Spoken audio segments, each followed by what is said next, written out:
Hey everybody, welcome to Always Bored Never Boring. Halloween is only days away, so I have another terrifying video for you. This time we're talking about Dark Souls. Okay, maybe I'm stretching the Halloween thing a bit here, but Dark Souls is a pretty darn creepy game. Some would say scary, although perhaps the scariest thing of all is how long it's taking me to write my stick to the script review for it. Anyway, today I'm talking briefly about the new edition of Dark Souls, and in particular, the new rules.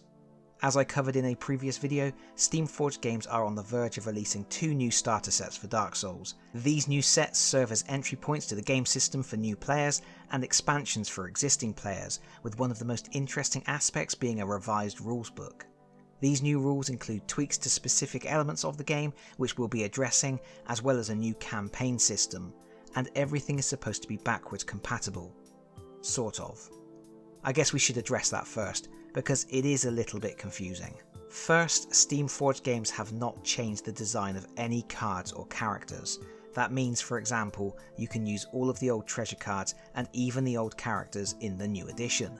Similarly, you can take any treasures or characters from the new core sets and use them with the first edition content, which makes sense I guess, as all the characters in the new core sets are taken from the old characters expansion anyway. Additionally, if you have the old core set and expansions, you can play those using most of the new 2nd edition rules. These rules have been made available on the Steamforged Games website as a free download, and I will include a link in the video description below. The one exception is you can't play your 1st edition content using the new campaign rules from the 2nd edition, as you require special cards to set up the new scenarios. But in 2023, Steamforged Games will be making cards that will allow you to use your 1st edition content to play the new 2nd edition campaigns. Those cards will be available to download, but you will also be able to purchase physical copies. Still with me? Good, because additionally, if you have any of the 1st edition mega bosses, you can use them as normal with the 2nd edition. You simply replace Gravelord Nito or Crossbreed Priscilla with your mega boss of choice. In other words, by 2023, you should have all the resources necessary to play any of the original Dark Souls content using the new 2nd edition rules without needing to buy either of the 2nd edition core sets.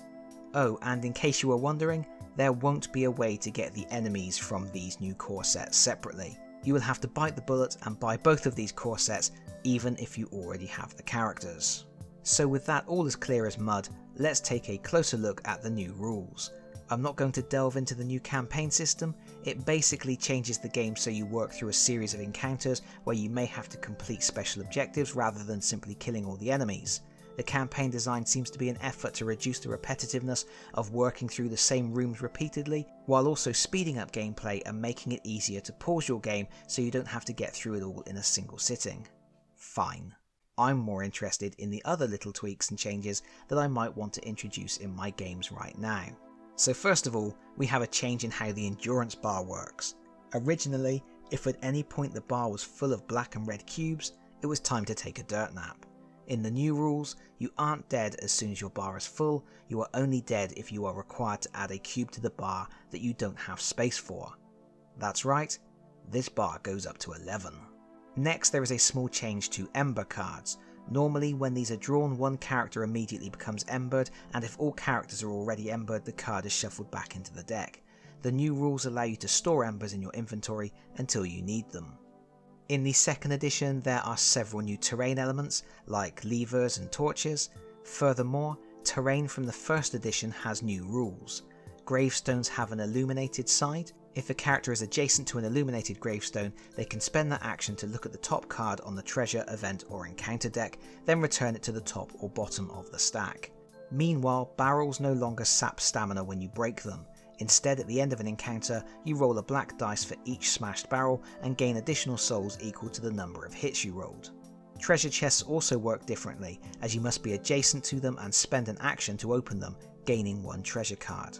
The next major difference is that at the start of a character's activation, they now recover 3 stamina instead of 2. It seems to be that a number of these changes have been made to make the game slightly less brutal, but it also means the characters have a little more wiggle room to overstretch and play a little bit more aggressively to keep the game progressing. Further to that, it looks like the frostbite condition has been nerfed. Characters with frostbite now recover 1 less stamina at the start of their turn.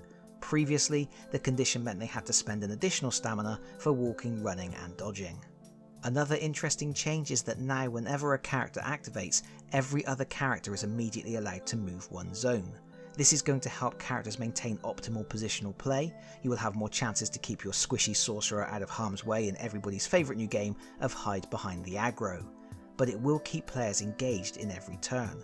A common complaint of the first edition, a complaint I don't share I should add, is there is a lot of downtime between your own activations, as enemies activate after each character. I never thought this was a problem, as I found players were always engaged in everybody's turn, offering suggestions and waiting with bated breath for each dice roll. However, while I've never been concerned about downtime, I am interested in the idea of providing additional strategic depth in off turns by giving players some limited mobility options. I think that's worth exploring. But the really big change comes during combat, and in particular when an enemy attacks a character. In the first edition, a character had to decide if they wanted to dodge or block. If they chose to dodge and that dodge failed, they took the full force of the attack. In the second edition, characters now make combined dodge and block rolls. Basically, you take all your dodge dice and all your defense dice and roll them together. If you roll enough dodge symbols, you dodge the attack and can then spend 1 stamina to move if you want to. But if you fail the dodge roll, you instead apply your defense roll, removing the total number of successes from the incoming attack. This is much more forgiving than the original system, and I think I like it. As someone who fails his dodge rolls all the time, I think I like it. It does take away some of the risk-reward aspect of combat, and I think it ruins a couple of first edition items that let you roll dodge dice before deciding whether or not you wanted to dodge, but that's okay I think. There is also another interesting change when players visit Blacksmith Andre. Rather than spending a soul to draw a treasure card, players can, only once per visit, choose to draw 4 treasure cards and then buy any they want. The remaining cards are put to the bottom of the deck. This seems like a good change, as it means you have more control over when and how you spend your souls. There's nothing worse than spending souls on treasure pulls only to discover there isn't anything you want. This change also does something interesting, as it prevents you from blowing all of your souls on treasure every time you visit the bonfire. As you are limited in how much treasure you can pull, it subtly encourages you to invest in levelling up instead, and to work more with what you find rather than trying to sift the treasure deck for the perfect items. I also noticed that weapon upgrades are no longer permanent. You can remove a weapon upgrade whenever you're at the bonfire to attach it to something else. That's some nice extra flexibility. And I think flexibility is probably a key word here. At first blush, it seems like many of the rules changes are making the game easier, which you will either think is a good or bad thing, depending on whether you've ever typed "get good" in an internet forum. But I think more importantly, it has loosened up the rule set. You have more options to move in combat, you have extra stamina so you can get more done each turn, you get a chance to dodge and defend incoming attacks, you get more treasure to choose from at the bonfire, and you can remove and re-equip weapon upgrades. It makes the game feel a little less rigid and punishing. Games will flow just a little easier, you will probably die just a little less, and each encounter should be just a little bit faster. There's nothing in there that I can see that massively changes the rules or invalidates any cards, characters or enemies, which is fantastic, and you can easily pick and choose from the changes they have made to tailor the game how you want. Will this resolve people's complaints about Dark Souls? I don't know. I didn't share those complaints, so it's hard for me to say. But I do think these rules changes are food for thought, and I'm certainly going to try them out to see which ones stick as something I feel improves my already enjoyable experience with the game. So, I guess what could have been a horror story isn't too bad after all. Those prices for the new core sets though, now those really are terrifying. But let me know in the comments what you think, because that's it from me for now. Thank you so much for watching. If you enjoyed the video, please consider pressing the like button. If you really enjoyed the video, please consider subscribing if you don't already do so. And hopefully, I will see you all again very soon. Bye bye everyone. Bye bye.